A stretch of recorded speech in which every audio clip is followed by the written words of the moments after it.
Info snippets to auscultation. The human body makes sounds. Breathing makes sound of the heart. Auscultation is the proper term for listening to sounds the body makes, which does, for example, the heart when beating or the lungs when breathing.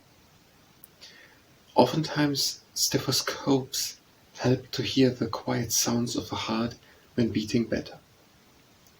The most common spied things in humans are the heart, the lungs, and the gastrointestinal tract. When listening to the heart, one can listen to the beat, maybe if the rhythm of the beat is abnormal, if it gallops and is irregular, or for other suspicious sounds.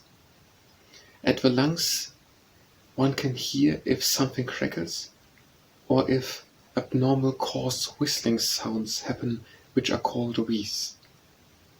In the gastrointestinal tract, one can listen for gurgling, rumbling, to try to find out if they are normal and okay or not.